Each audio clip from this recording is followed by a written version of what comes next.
സ്നേഹമുള്ളവരെ, വിശുദ്ധ കുർബാന യേശു അർപ്പിച്ച ആ ബലി തന്നെയാണ്.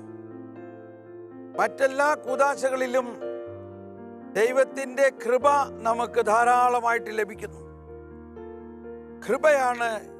എന്നാൽ വിശുദ്ധ കുർബാനയിൽ കൃപയുടെ ദാതാവിനെ തന്നെ നമുക്ക് ലഭിക്കുന്നു. നമ്മൾ എന്തെങ്കിലും അനുഗ്രഹം കിട്ടാൻ വേണ്ടി മാത്രമല്ല കുർബാന പങ്കെടുക്കേണ്ടത്. കുർബാനയിൽ നിശ്ചയമായിട്ടും സർവാധിപനായ കർത്താവ്, സകല ജ്ഞാനവും നിറഞ്ഞ കർത്താവ് നമ്മളിലേക്ക് മുഴുവനായും വരുന്നു എന്ന് വിശ്വസിക്കണം. ദൈവം അനന്ത നന്മ സ്വരൂപനാണ്.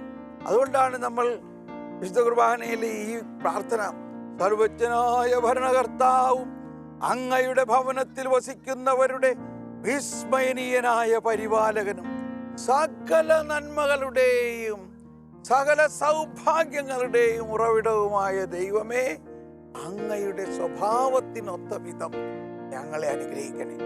സർവജ്ഞനായ ഭരണകർത്താവ്, സകല നന്മകളുടെയും ഉറവിടം, സകല സൗഭാഗ്യങ്ങളുടെയും ഉറവിടവുമായ ദൈവം, അങ്ങയുടെ സ്വഭാവത്തിനൊത്ത വിധം ഞങ്ങളെ അനുഗ്രഹിക്കും. എന്താ അങ്ങയുടെ സ്വഭാവം?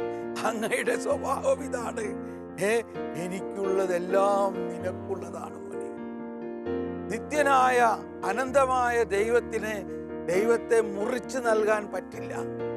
ദൈവത്തെ മുറിച്ച് നൽകിയാലും ആ നിത്യത, അനന്തത മുഴുവനും നമുക്ക് ലഭിക്കുകയാണ്. അതാണ് infinite divided by anything equal to infinite.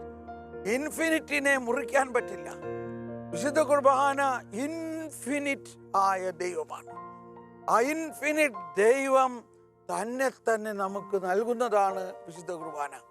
ആ വിശുദ്ധ കുർബാനയിൽ പ്രധാനമായിട്ട് 8 രഹസ്യങ്ങളുണ്ടെന്ന് പറയാം. സാധാരണ 7 രഹസ്യങ്ങൾ എന്നാണ് പറയാറ്.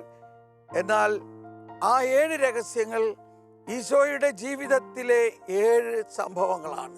8ാമത്തെ രഹസ്യം ഈശോയുടെ വീണ്ടും വരവാണ്.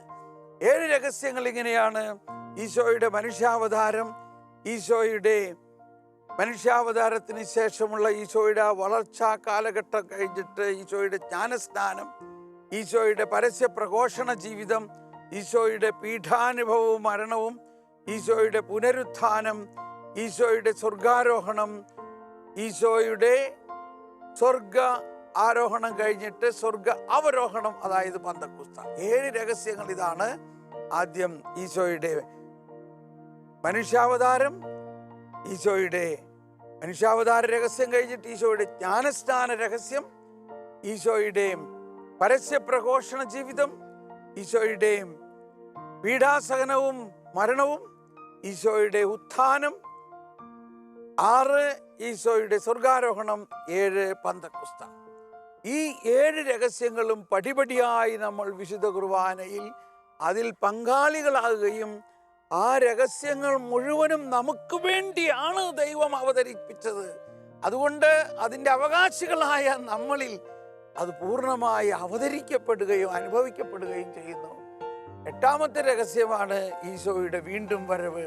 അതിൻ്റെയും കൂടി മുൻകൂർ അനുഭവം നമുക്ക് ലഭിക്കുകയാണ്. സ്നേഹമുള്ളവരെ, ഈ ബോധ്യത്തിൽ വിശുദ്ധ കുർബാന അർപ്പിക്കുമ്പോൾ ആരംഭം മുതൽ ഈ 7 രഹസ്യങ്ങളിലൂടെ നമ്മൾ കടന്നു പോകുന്ന ഒരു അനുഭവം നമുക്കുണ്ടാകും.